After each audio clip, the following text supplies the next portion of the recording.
Hello everyone, welcome to chemistry with Hitu Sharda. तो आज हम एटॉमिक स्ट्रक्चर के बारे में पढ़ेंगे।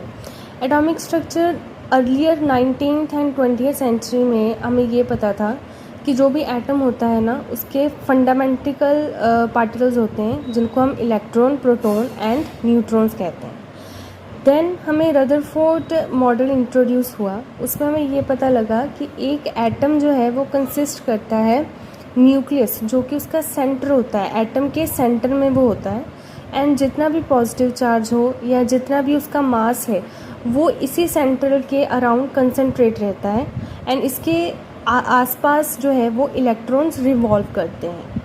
इनके बाद जो नील मोहर मॉडल है, उन्होंने हमें ये बताया कि ये जो इलेक्ट्रॉन्स होते हैं वो स्पेसिफिक जो ऑर्बिट होता है ना, उसके स्पेसिफिक ऑर्बिट्स के अराउंड मूव करते हैं, न्यूक्लियस के अराउंड, और इनकी एक डेफिनेट वैल्यू होती है, इसलिए हम इसको क्वांटाइज्ड बोलते हैं।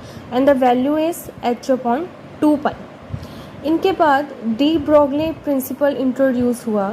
उन्होंने ये बोला कि जो पार्टिकल होता है, जो एटम होता है, उसमें वेव कैरेक्टर ऑफ इलेक्ट्रॉन्स होते हैं, इसलिए इनकी कोई पर्टिकुलर वैल्यू नहीं होती, जैसे कि बोहर मॉडल में बताया गया है।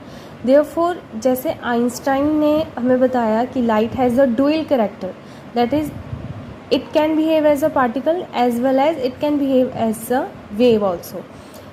ऐसे ही डी ब्रोगली ने कहा कि जो एटम होता है इन अ सिमिलर वे उनके भी डुअल कैरेक्टर होते हैं, it can behave as a particle as well as it can behave like a wave. इसी कंसेप्ट के बेस में उन्होंने हमें बताया, introduce the concept of wave character of electron in addition to its a particle character. इनका जो concept है उसकी डेरिवेशन एज